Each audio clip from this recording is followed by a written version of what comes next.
them? Oh, you don't have them? I think I know it by now. Yeah. Good.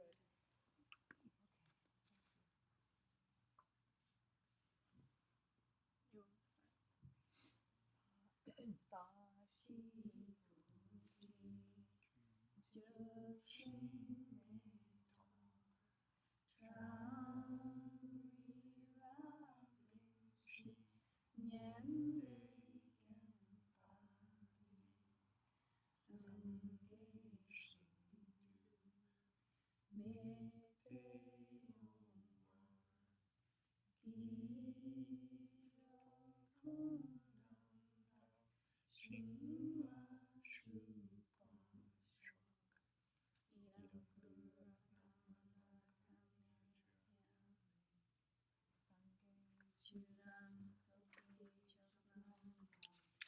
Sa shi So let's just keep our eyes closed for a moment.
think learning about karma is kind of a blessing and a curse because, I mean, obviously it's a blessing, but once you know about these, once you understand these teachings, you can't really go back to your old way of thinking, right? Once you know too much, you can't really go back to blaming the outside world for, you know, all the pain you're having, right? So be aware.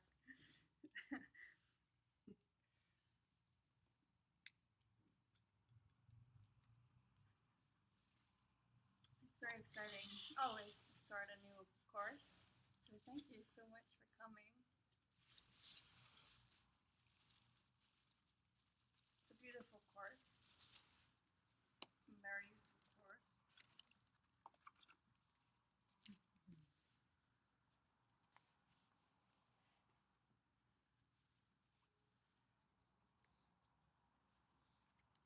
We are all these ACI courses. There's different schools that we dive into, and this course is a school that we haven't done so far in the first 4 ACIs. So this is a new school, Abhidharma school, and that's what we'll be talking about today mainly. What is the Abhidharma school? The scripture that they mainly study is the one that we'll be studying for this course.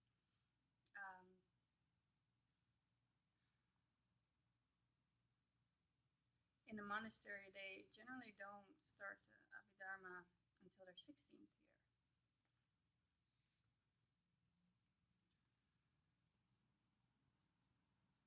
So we are studying the 4th chapter of the Abhidharma Kosha, the text that's dedicated to karma. And it's a really good introduction to karma. Geshe Micronotes is probably the best one. That's obviously why he put them together.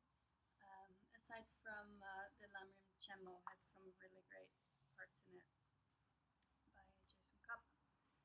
So we're actually, I believe, in the 5th class, we're going to switch text for a moment, and I'll explain later why. So today we're talking about Abhidharma, what it is, and philosophy. And then next week we'll be talking about what is karma. And then the 3rd class we'll be talking about bad deeds and good deeds and how they affect you. Class 4, certain results you get from certain acts.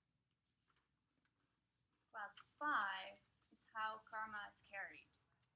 And that is not very detailed in the Abhidharma.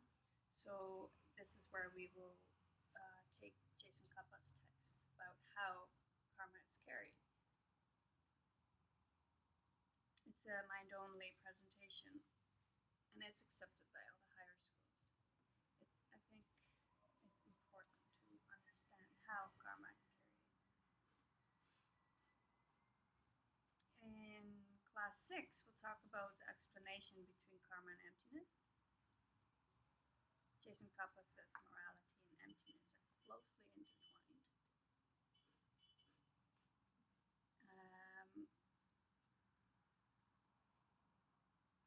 Class 7, black and white karma, path karma, and the 10 non-virtues.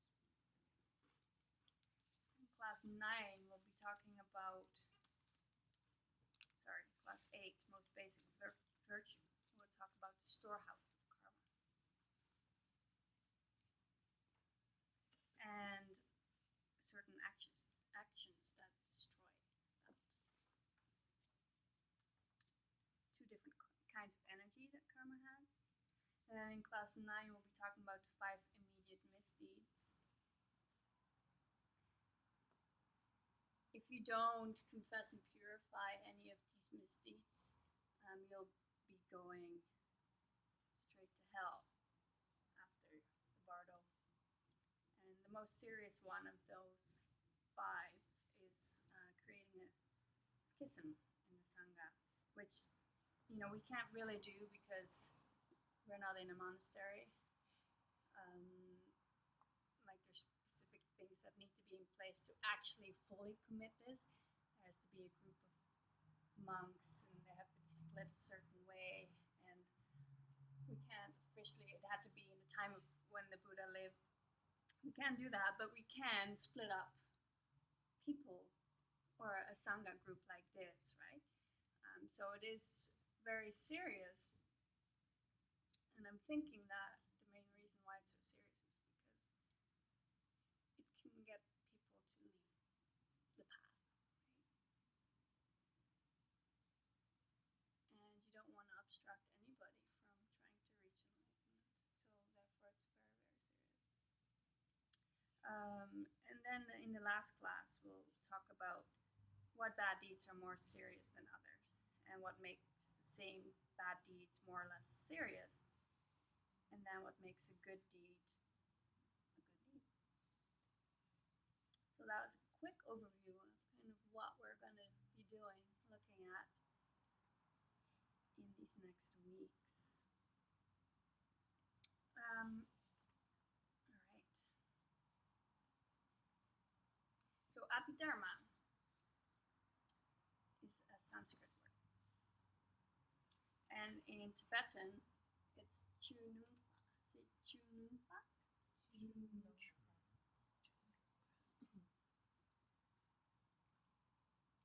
Abhidharma is one of the first forms of Buddhism in India, and it is a Hinayana form of Buddhism. Who can tell me what does that mean, Hinayana? Sorry? Yeah, lower capacity. Yeah, and what does that mean? You just want enlightenment for yourself, but not for everybody's sake. Yeah, it's true. And what is the other one called? Mahayana. Mahayana. Yeah. Yeah, so we have Hinayana schools and we have Mahayana schools. Hinayana schools, which this one is part of, is for people with lower capacity, which the main focus is to reach what?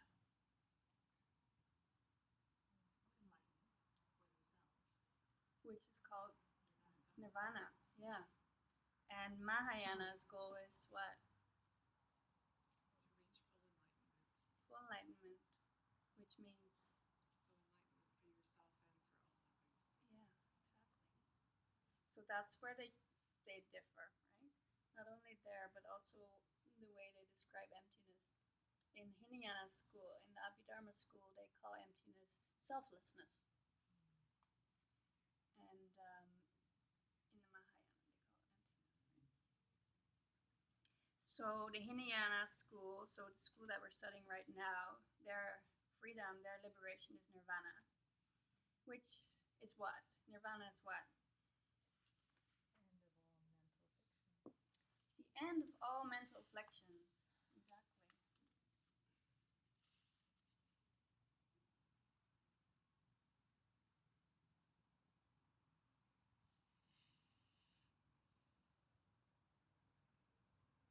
So does it mean that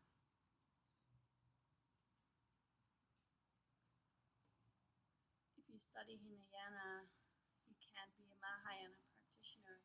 Or if you study Mahayana higher schools, that you can be a lower practitioner? Is that possible? Yeah. Yeah. I really think so. There's people that are studying maybe what we're studying here, and they have an open heart and they have everybody in mind. So that would actually make them a higher practitioner, right? And then there's practitioners that study maybe the highest text, but in their heart they don't have that much compassion yet, right? They just want it for themselves more than for others, and you could say that they're lower capacity. But we shouldn't get hung up on this. But I just wanted to stress that we shouldn't think that if you're doing lower, that you are lower because it's not true. Like, you're pretty darn amazing if you study, you know, lower capacity, whether you do it for self and all others. Period. I think it's amazing if you can dedicate your life to trying to understand these teachings, right?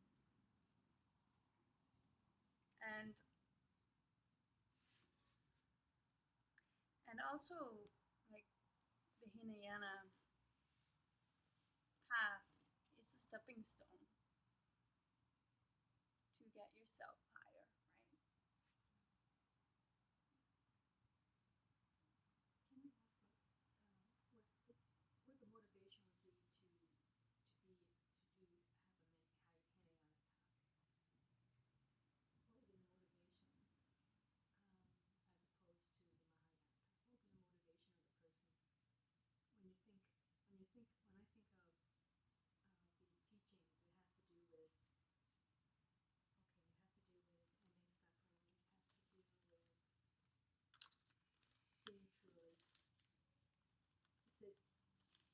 has to do with ending suffering. It has to do with seeing truly. Did the Hinayana does it somehow rule out the idea of the fate of others as being crucial somehow?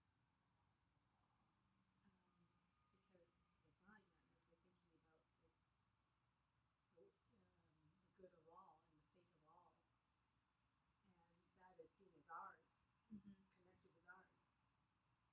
How is it, my understanding of the Hinayana, is somehow they're able to separate themselves from the fate of all others, and the result for all others. And an example for that,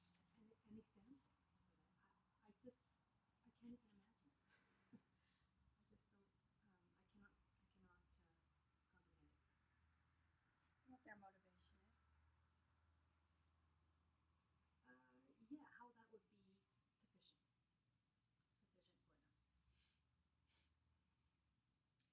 not think of the enlightenment of all others and somehow implicit in the best.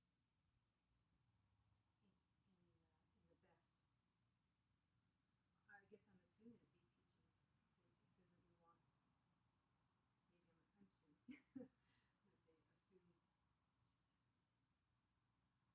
a good result for all. Yeah, I see. I think it's a big question I'm asking.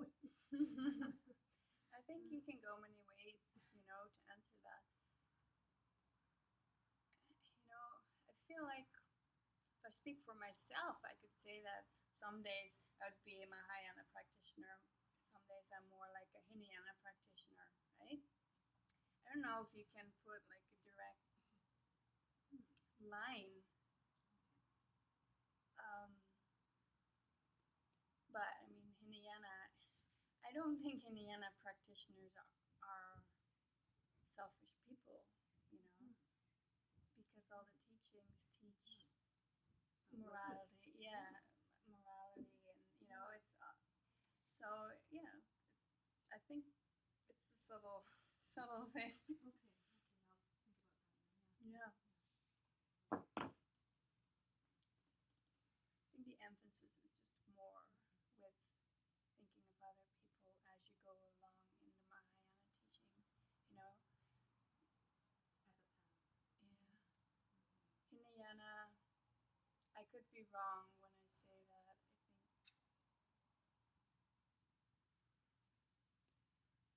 we do the Bodhisattva path as Mahayana practitioners, right?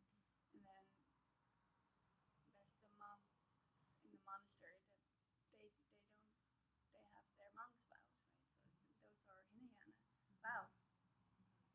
So there's a difference there.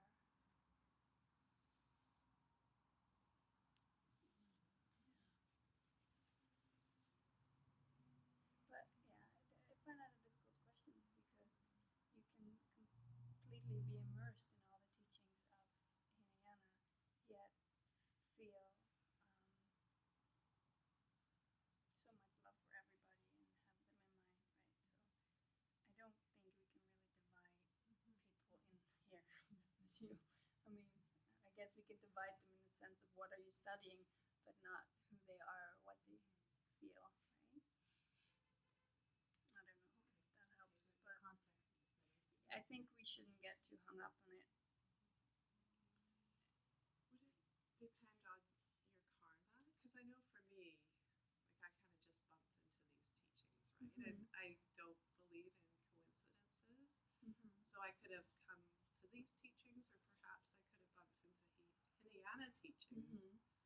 So why am I studying Mahayana versus Hinayana right now? I think Yeah, no, of course it's karma. It's all karma. But you are studying Hinayana right now, right. But we're doing both, right? We're giving bits of everything, so you get the complete package to fully understand and live as a bodhisattva while taking these teachings and incorporate them. Connected with Yasmin, would it almost be that the Hinayama is self-awareness first, inner self-awareness, going the mind being aware, and that would be the karma leading you to the Hinayama. So the lower path is self-awareness of enlightenment, and then the Mahayana is to put that enlightenment out to all beings when you understand, or the mind is aware of karma and enlightenment.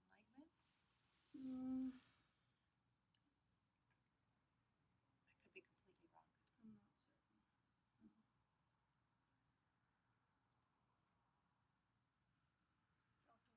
Self-awareness. I mean, it's If you're not aware of enlightenment, if you're not aware that enlightenment, okay, so you may know that you want it for yourself, and not aware that that enlightenment could bring more by putting it out to others. I don't think so. Or is it I just an think they inner- would know that. It's just an inner knowing, a karmic.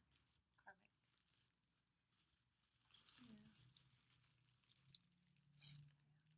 question.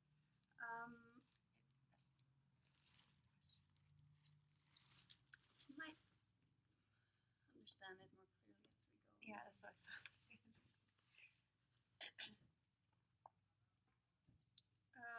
So the Abhidharma,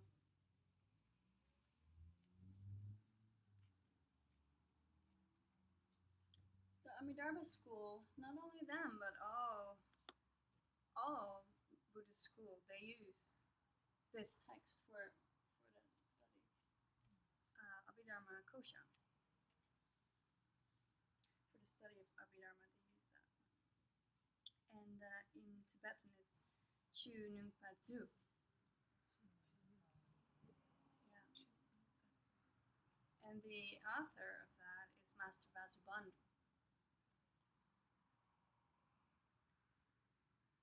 So when you are in Sanskrit, when someone asks you what are you studying, they say I'm studying kosha. That's like the cool way to say it. So if you would answer it in Tibetan, I'm studying Zu.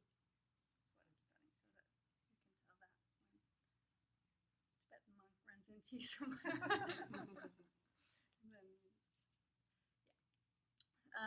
So Master Vasubandhu, he lived around 350 AD.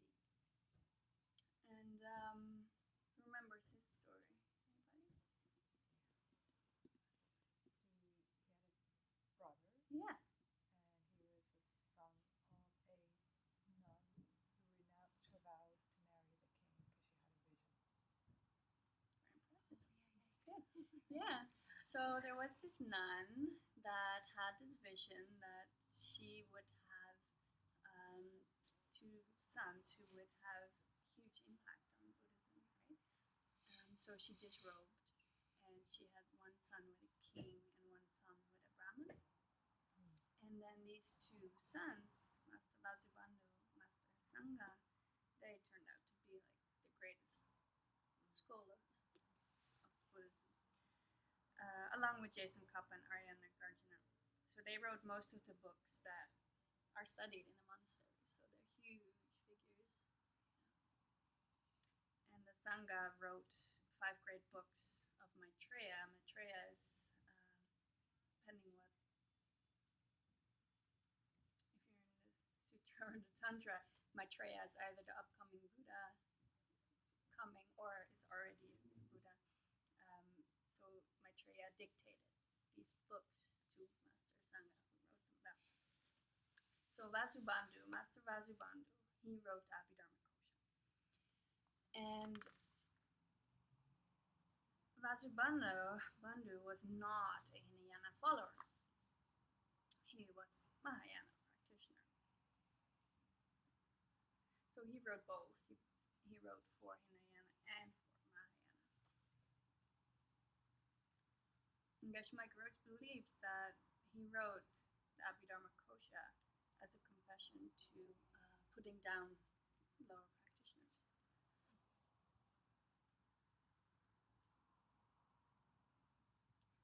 Now, because he wrote the Abhidharma Kosha and then he wrote books for the Mahayana schools, there's scholars that don't believe that that was the same Master Vasubandhu. They believe there must have been 2 because the writing style was so different for the Abhidharma Kosha and then for other things he wrote. I don't know. Geshe Michael Roach seems to think that it would be the same. But not very much is known. We don't know his dates. We just know approximately when he lived. So it's hard to know those things, right?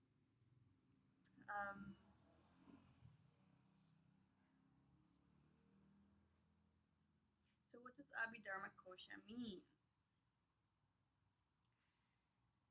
Abhi means up to something, like approaching something, just about to reach something. So up to. And then Dharma, who knows what Dharma means? Dharma has actually many, many meanings. Yeah, in this case it doesn't mean that, but you're correct. In this case it means, like, it comes from the root dur, which is to hold something, to keep something, to hold its own identity or nature. So it means existing thing. Anything. You, me, table, like anything that exists would be a dharma.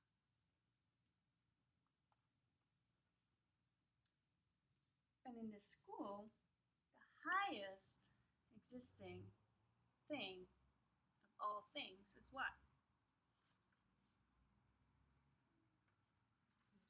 Sorry? It's nirvana. It's nirvana. Nirvana and the knowledge that leads you to that state.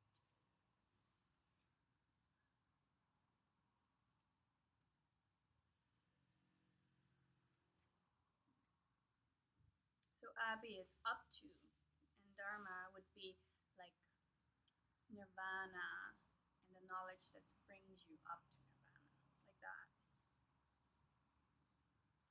So Abhidharma would be the thing that takes you to nirvana.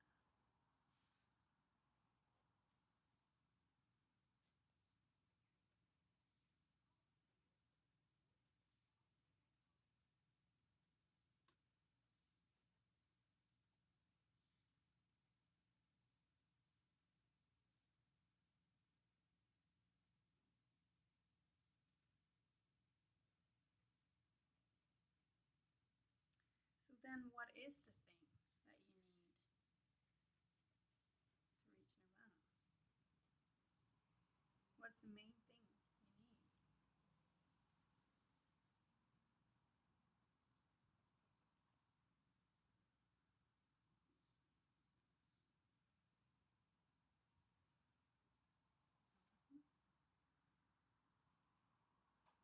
Understanding. Emptiness. Yeah.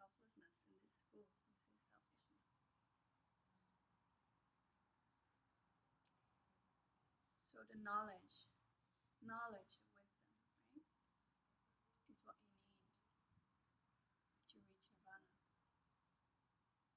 What morality? Do they not study morality? They do.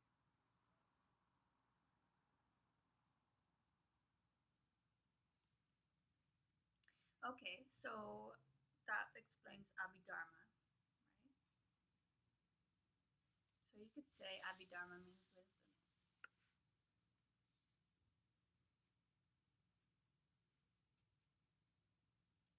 Kosha. Kosha means treasure house.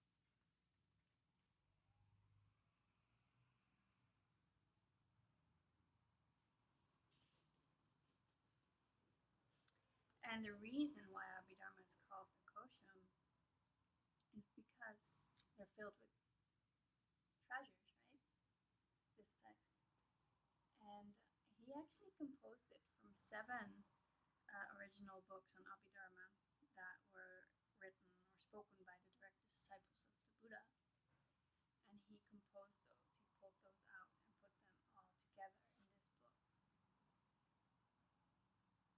So he collected them. So therefore it's treasure, filled with treasures. So Abhidharma Kosha translates as treasure house of knowledge.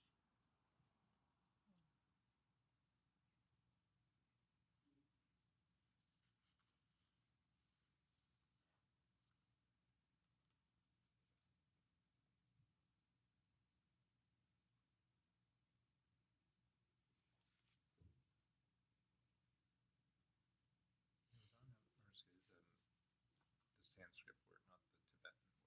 Yeah,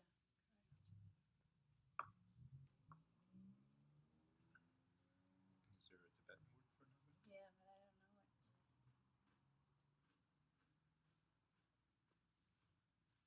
See if I can find out. Does anyone have an app? Sorry? Does anybody have an app?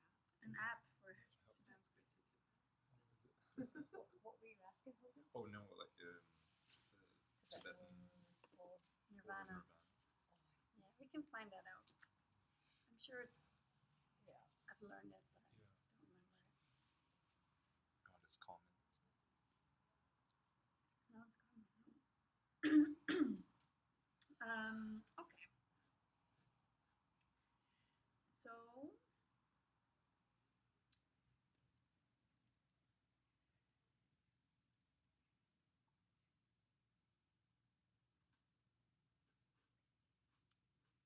I can't remember if we've spoken about the Kangir and the Tangir before.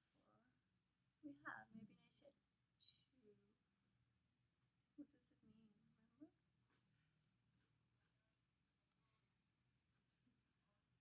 terms. Yes. You remember, Jasper? No. The Kangir is all the spoken words of Lord Buddha, all collected. Kangir? Yeah, Kangir. Kangyur.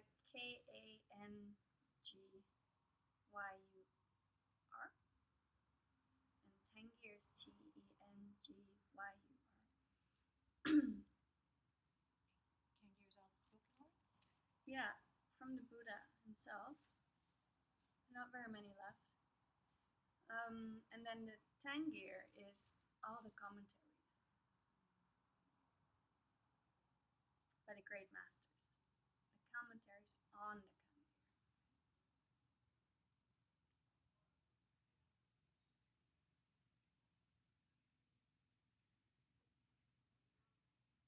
And you'll hear these words over the years. All the commentaries from the Buddha. Yeah. Yeah, because many words need explanation, right? So there's many great masters that try to do that.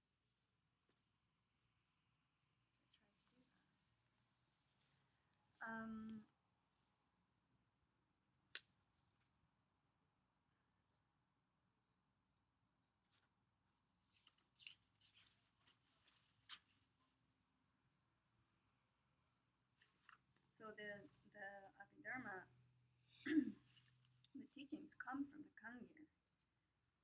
They were spread around, and then Master Vasubandhu collected them. So his great achievement was to systemize the whole thing into a great flow. It's a long list of outlines and categories. The reading for this class was quite lengthy. I would recommend to maybe chop it in a couple parts. What you'll find in the reading is a little talk about the first 4 Indian schools of Buddhism. So I'll just quickly go over those.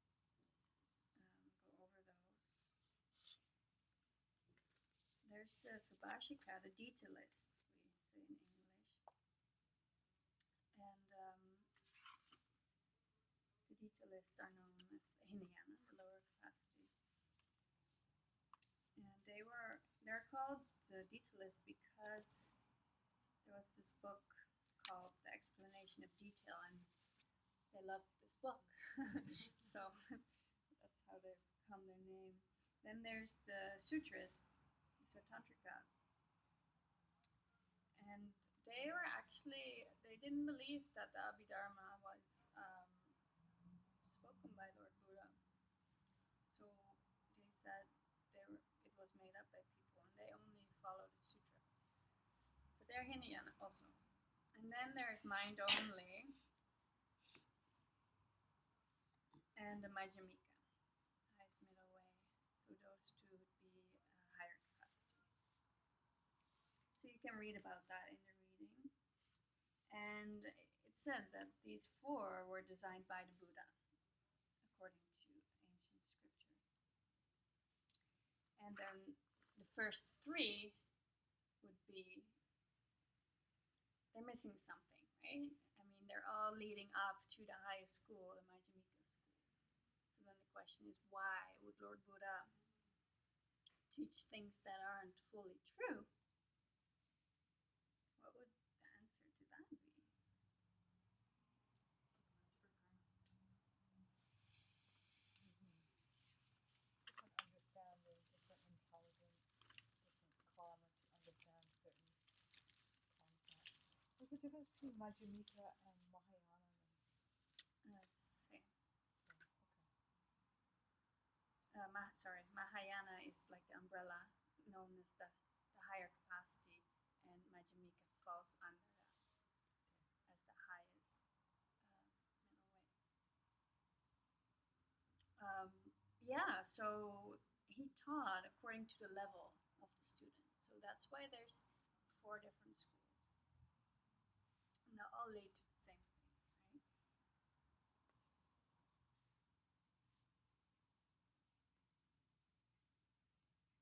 I think that makes sense. When I see my kids do homework, and it starts out a certain way to help you lead up to higher things, right? And they're like, why? I would never use this in my life. But I think it does help, build this platform and where you can understand later on things better. And they might be right, they might not use that particular thing again. But it's all part of the big master plan, right?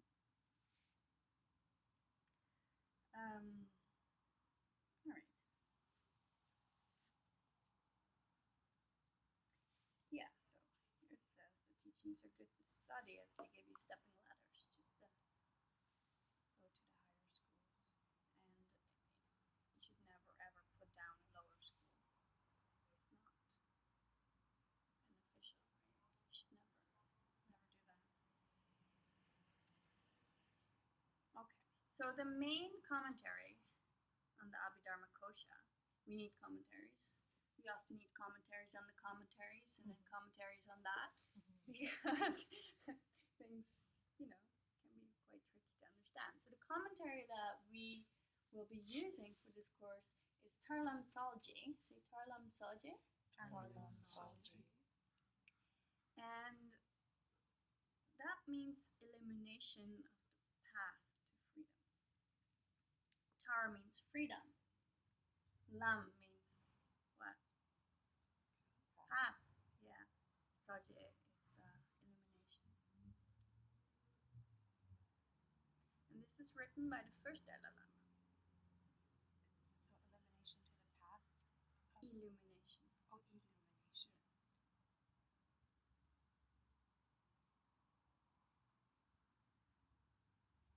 The first Dalai Lama's name is Gyalwa Gendrum Drup.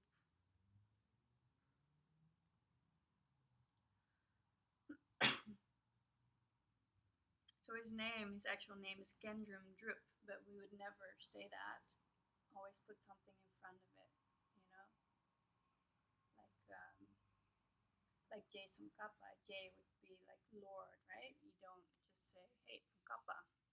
Doesn't, we need to respect. So we put Gyalwa in front of his name. And I can't remember what it means, but it means something like that make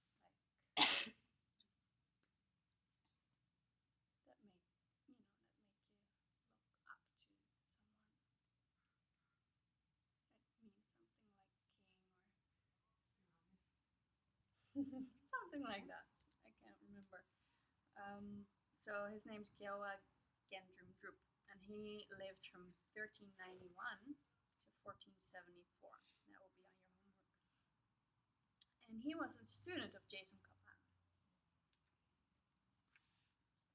And he was born in a peasant camp of yak herders.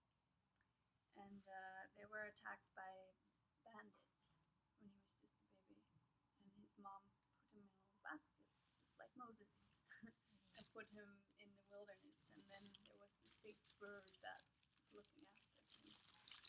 And later on, he founded a great monastery.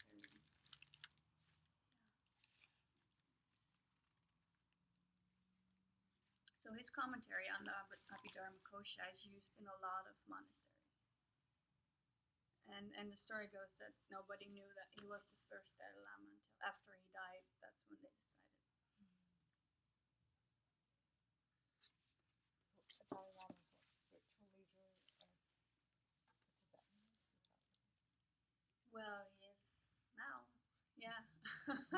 back then? What was he? I would say like, some form of Spiritual. Buddha, right? Oh, okay. Emanation of the Buddha of compassion.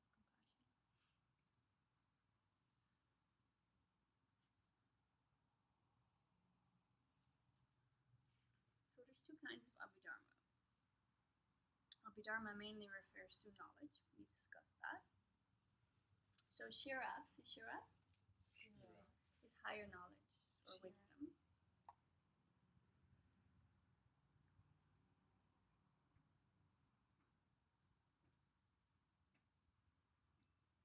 And this wisdom, we've gone over the 5 paths before. There's 5 paths. I think we did them last Tuesday too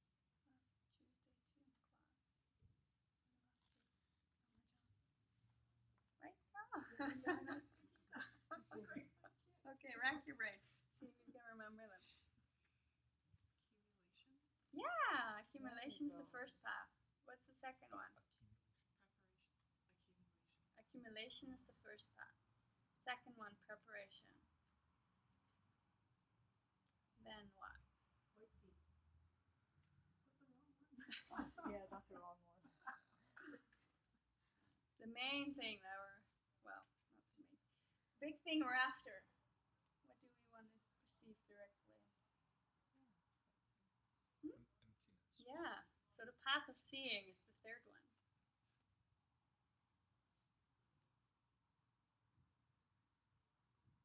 Everything before that leads up to that moment, right? To the path of seeing. Then the next path is what?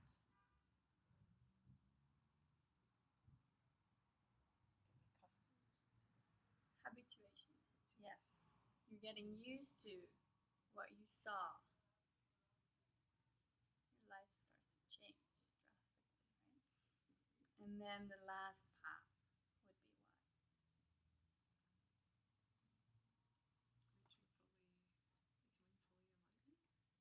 Yeah, here they call it the path of no more learning. So when we say knowledge, Abhidharma, like the real Abhidharma, real wisdom, will refer to the last three paths: the path of seeing, the path of habituation, and the path of no more learning. Because here, in these three paths, you understand selflessness fully, right? You are on your way out of suffering as soon as you hit path number 3, the path of seeing.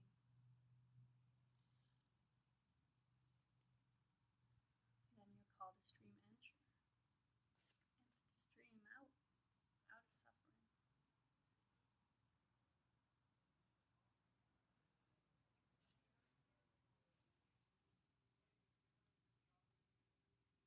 So these three paths are said to be the real Abhidharma.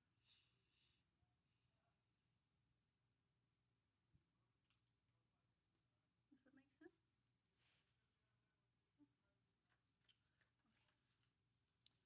So Jadrang, say Jadrang. That means like the things that come after, the things that hang on. So those are not really the real Abhidharma. Kind of connected, right? You could say that there are lower kinds of wisdom, not true Abhidharma. True Abhidharma would be the last three paths.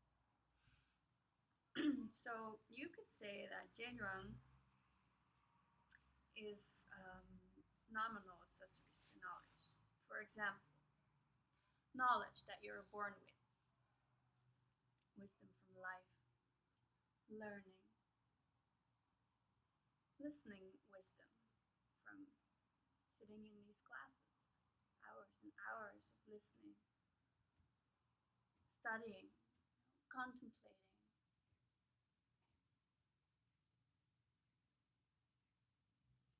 And in small enlightened moments in meditation, levels of meditative concentration. And then books also, books on Abhidharma.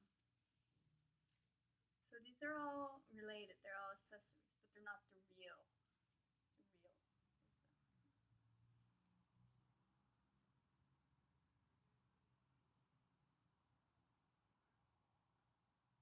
And it, kind of explains that you cannot experience seeing emptiness without first reaching places of meditative stillness, right? You have to put in all those classroom hours. You have to put in hours of contemplation and meditation to get you to that place where you can reach path number 3.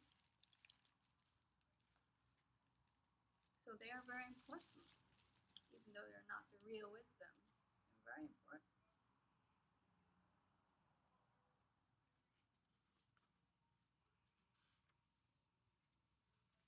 The only way to permanently get rid of your mental afflictions is through wisdom.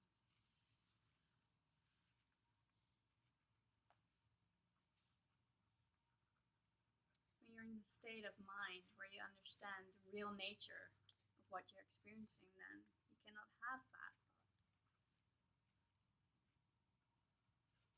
So you use the word wisdom to translate it to mean emptiness.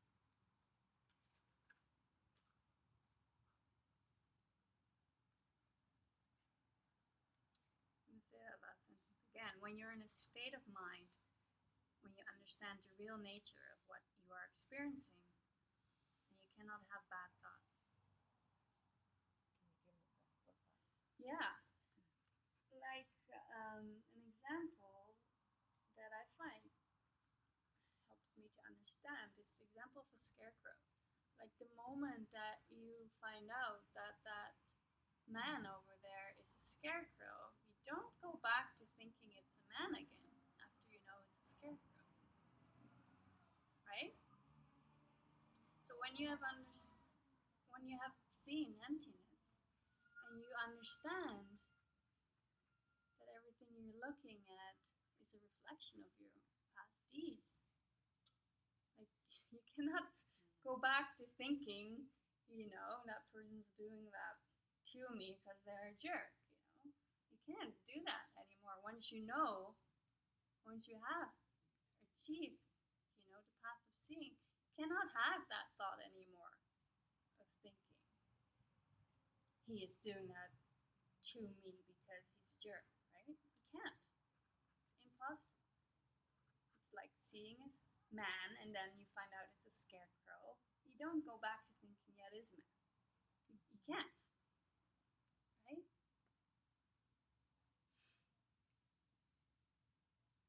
So you can't have the thought. I'm just trying to write it in a word. So you can't have the thought of. So when you're in the state of mind of clear thought, you cannot have the thought of negative or mental affliction. You can. You can still have mental afflictions after you see emptiness directly. Right. You can. You're not in nirvana. You're not there yet, but you're on your way out, right?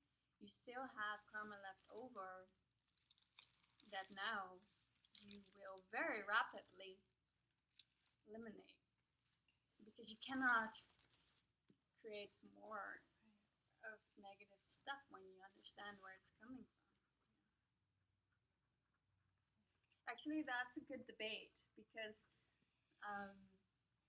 that's what it says in scripture, that once you've seen emptiness directly, you cannot accumulate any more bad karma. But if you think about that, like, you can debate that, because when you've seen emptiness directly, it doesn't mean you're all happy all of a sudden, right? You have had this experience. The next day, you're gonna go back to work. You're still gonna run into the same annoying people. Like, though you know now or understand, doesn't mean you don't get annoyed. So you could say that when you see emptiness directly,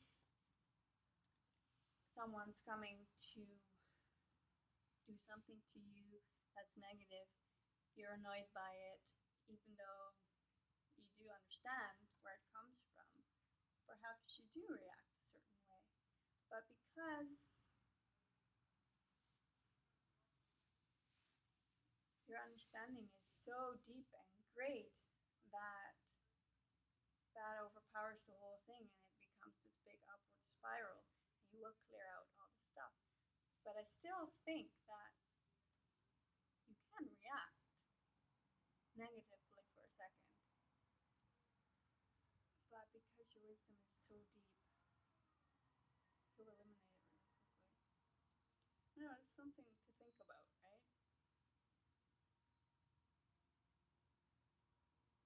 In any case,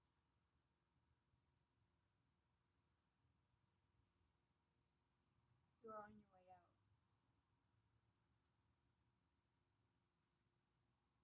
And you just understand at all times where things are coming from. And because that understanding is so deep.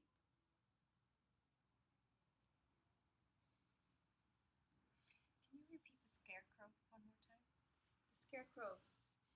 If you think you see a man, and then your friend tells you, no, that's a scarecrow, you don't go back to thinking it's a man.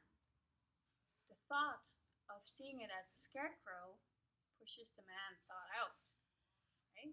You can't think again, that's a man. You don't think that. Once you know it's a scarecrow for you now, right? So when you've seen emptiness directly, now you know how things are really working. So you don't have thoughts that. So other people's thoughts can conflict with your. They can conflict with your thoughts, but you understand that you have created the whole situation. You understand that it has nothing to do with that person saying that to you. We understand that you have created that person, you have created the thing that comes out of their mouth, those syllables and, the sounds, and that somehow you are forced to perceive it, to label it as, being mean to you. Is it residual karma? Or have to use that? Yeah. And then, But it gets used up really quickly after you see emptiness directly, okay. once you have that wisdom. But am I understanding that? Oh dear, what we're thinking. That little spark of annoyance creates its own karma again. Oh, I'm going, oh my goodness. But you're just hoping that incrementally it all gets beaten. It'd be such little bad karma that incrementally it'll just wear down to nothingness and to not be present. But they say, like, if you shine your light of wisdom on it, like your highest understanding, intellectual understanding, that it acts as a nuclear bomb. Yeah, an antidote, right? So It wipes out eons of. So our understanding, our cooking, we can actually, we can help ourselves as an antidote. Is that what they say when they reflect on emptiness right away, because that is the antidote? Yeah. So when you see that spark of annoyance, even though one has seen emptiness and one's aware that this is illusory, the very fact that that awareness of emptiness is, just whips it out. Really. Yeah. And so that's good. That's a good thing. Yeah, it's a good thing. It's a good thing.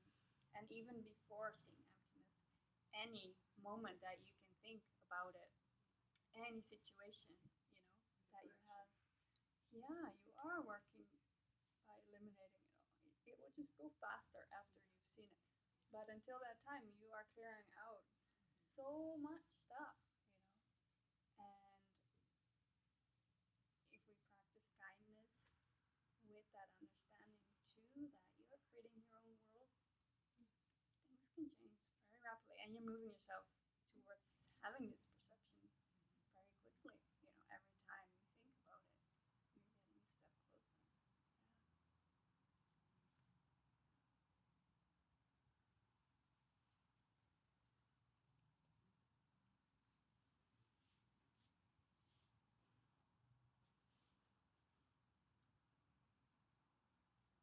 Are you okay?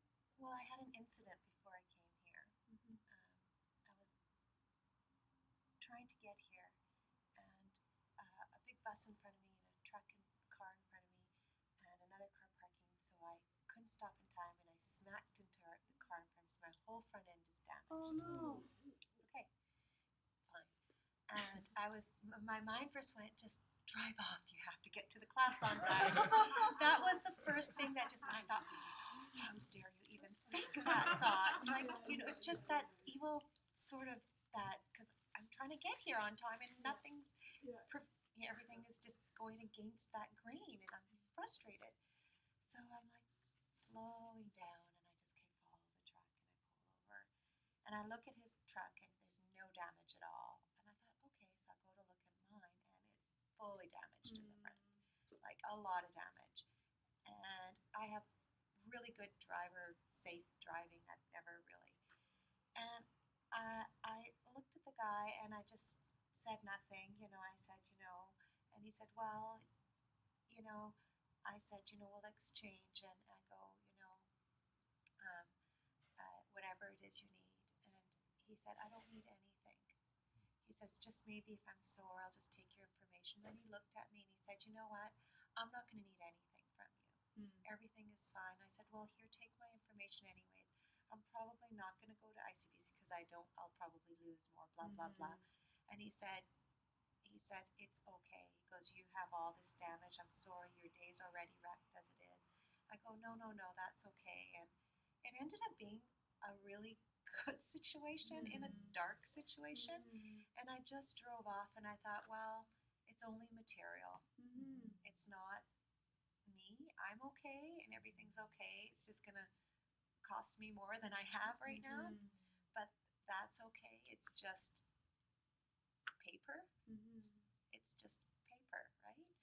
And I just drove off, and I felt I felt I met a lovely man. Like, I actually enjoyed taking his information, and I felt he said the same, and I just said blessings, and I think we really connected, and I left.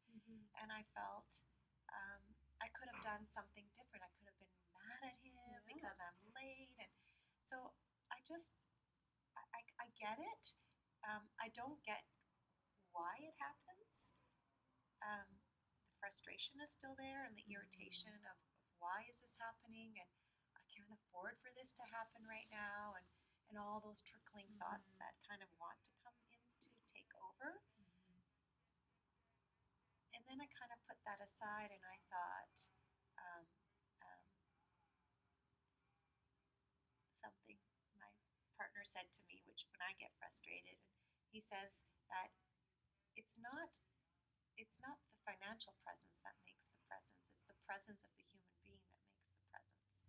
And that sort of really clicks with me about karmic action. It's the person that actually makes the presence. So it's a learning for me as well. And so this gentleman gave me that, the presence of connection. And he said that to me, oh, you know what, you're okay. This is just material. And I said, you're right. Thank you. So it was a beautiful mirror of karmic connection. Yeah, that's nice. And I kind of connect with that. Although the frustration is still there and the impure thoughts are still there. Yeah, And so they will keep coming until they don't. And I think it's great to just observe that and see that pop up, and that's okay. Comes and goes, and understand that that is just from past deeds. But then you also have to understand that all the good things that were happening were also made out of the same stuff, right? well, this is it. Because then I called Rosa and James, who came to my wedding. He's an auto body fellow. And I quickly called him before and he said, oh, so happy, come back, come down here. So again, it's a reconnecting connection of presence of people. So I don't know, for some reason I feel karmatically I'm kind of led in that direction without understanding why I'm led in that direction. And the car is just a material piece that's kind of leading me if I remove all the junk out of the way. Yeah, I mean, any experience can be seen so many different ways, right? So if your karma is a certain way, it can be all a blessing. If your karma is a certain way, you can be angry all day and next week too, you know? It all depends. So I think it's important to understand that the frustration that pops up is the same stuff as the beautiful feelings that come up. Like, right? Right. It's made out of the same stuff. It's empty, right? So you are creating your future, and you have created this whole situation, which ended up being, a rather beautiful experience for you. So that's great. That's really wonderful. That it's all a karmic ripening, all of it, every moment of it, every second of it, every thought that popped up about it, the frustration, the non-frustration, like all of it. So the evil thoughts that come into my mind, as well as of course the correction of those evil thoughts, is that like my negative karma that's kind of clearing, or is that just you could see it as purification, it coming up, and then are you going to feed it, or are you just going to watch it and just let it go again? That's your choice, right? You can totally cling to that and go with that story, or you can let it go and go with a different story, right? But I mean, in the end, we want to not cling to the good story and not cling to the negative story, and just not be cling to anything, right? Just be, and just see all the things arising, coming and going, all of it. Yeah. So I'm gonna move on.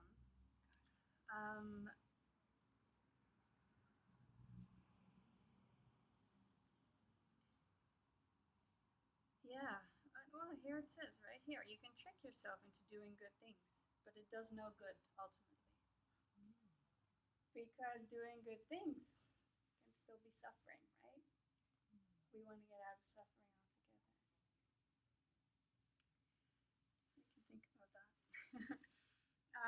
So there's 8 chapters. We gotta go over these because they're part of the homework. They won't be in your quiz, but they are part of your homework. So I have to go over them. The 8 chapters in the Abhidharma. The first chapter is called The Presentation of the Categories of Existence.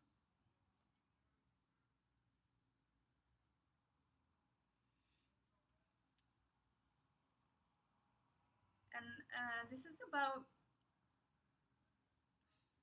I think it's the topic of stained and unstained things in a general way. So we can divide everything in stained and unstained. Stained is the suffering way of living. Samsara, right? If you haven't seen emptiness directly, you are living a stained existence. Everything in your world is stained. The wall is stained. The floor is stained. The table is stained. You are stained. Everybody you see in your world is stained. Right? Because it's suffering. It's made out of suffering. It's produced by bad thoughts, by ignorance. That has been keeping you cycling for a long time, for eons. The second chapter is the presentation of the powers. And it kind of talks about the faculties of perception. It includes senses, but also other things as male and femaleness. I'm going to go over these a bit quick because we're running out of time. The third chapter is the presentation of the perishable world. And this addresses the different realms of suffering existence. Who is suffering? Where are they suffering? It describes beings, time, space, planets, formations.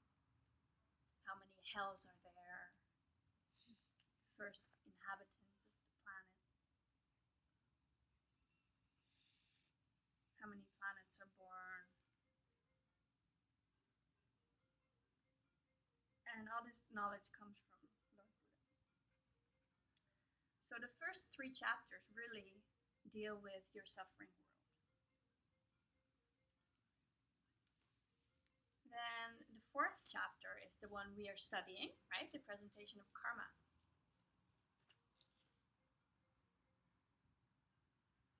So it proves that our bad deeds is the real source of our suffering.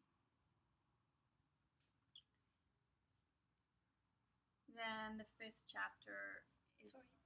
Sorry, the fourth was the presentation of karma. That's what we're studying. That's this course. The 5th chapter is the presentation of widespread mental afflictions.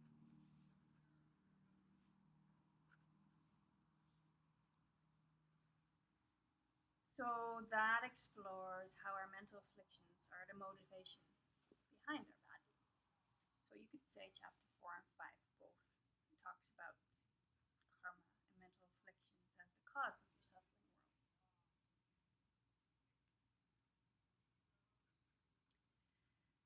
The 6th chapter is the presentation of the person and the path.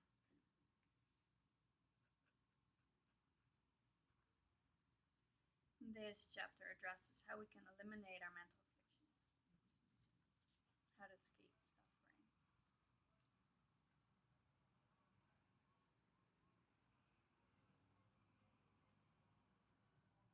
Chapter 7 is the presentation of wisdom.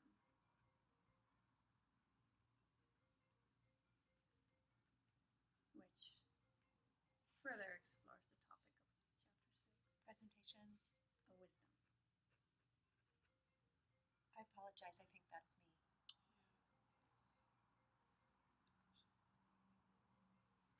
So then the last chapter is the presentation of balanced meditation.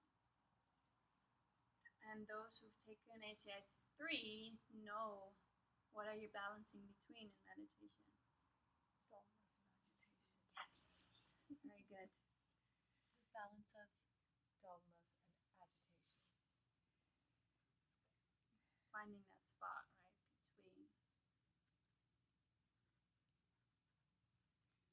being dull and between being restless.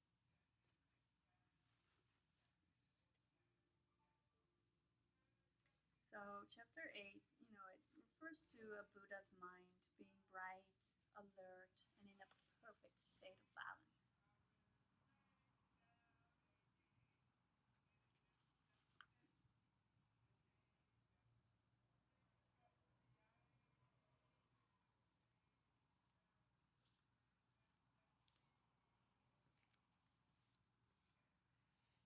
So then the last little thing we're going to cover is the attributes of a Buddhist book.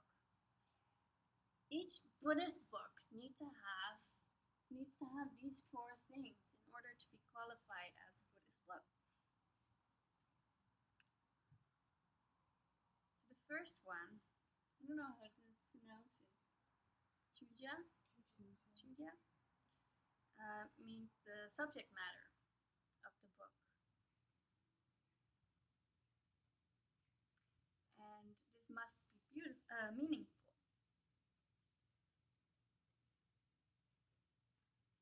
Say Gyupa? Gyupa means the purpose. The book has a purpose. The purpose would be to plant wisdom. Right? To plant the seeds of wisdom in your mind. The next one, Nigu. Say Nigu. It helps you reach an ultimate goal.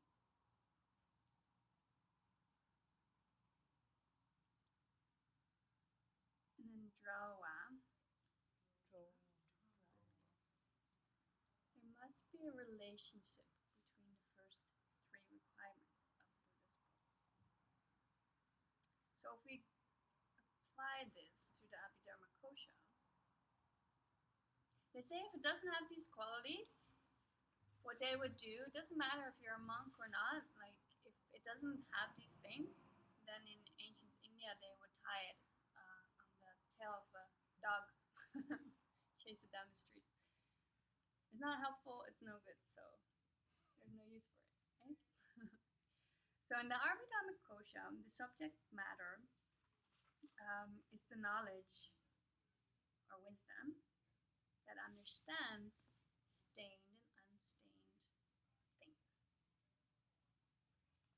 Stained and unstained, is that like pure and impure? Like Yeah.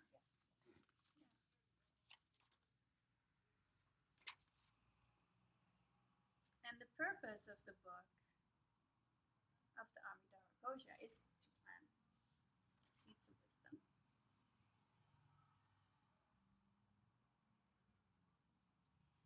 The goal of the Abhidharma Kosha is to reach what? Helps you reach nirvana.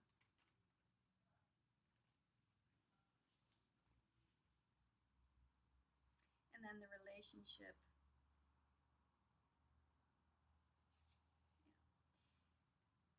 To reach nirvana, it requires wisdom, which is developed by studying the book. What is that subject again? The Chuja? The Abhidharma? Knowledge or wisdom that understands stained or unstained things.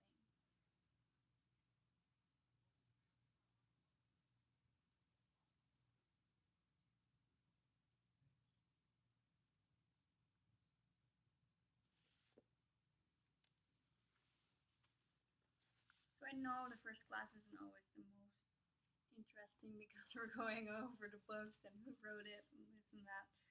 But it is important, it's important to know what you're studying. Right? So I think I've covered everything.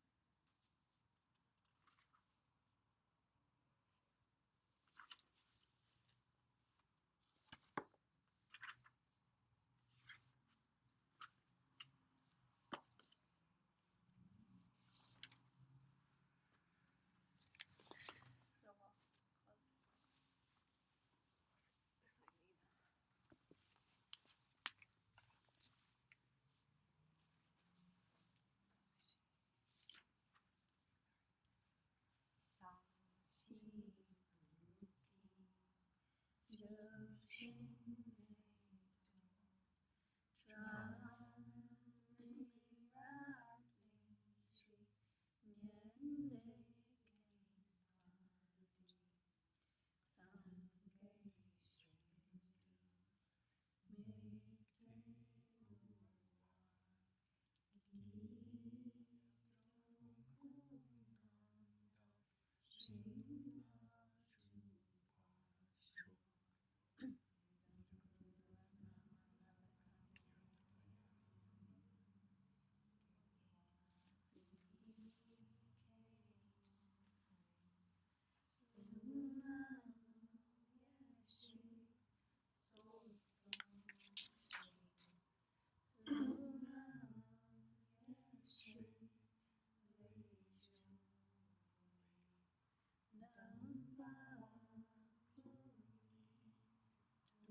you so much for coming.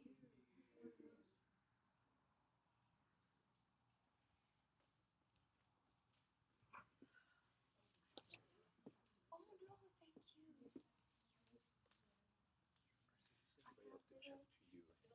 Sorry? I'm gonna write out a check instead of like putting a week. Sure. Yeah, Might that'd write it be out. great. Oh, Thank you. Awesome. Please help yourselves. Thank you. It's okay. We'll get you. Mariska. Oh, yeah.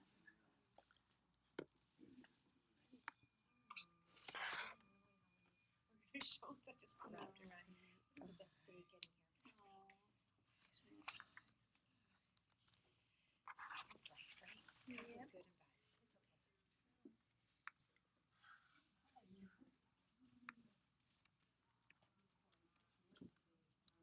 It's okay. Yeah, he's actually quite lovely. Yeah, I was very lucky. Yes, anyway. Well, we both were. And I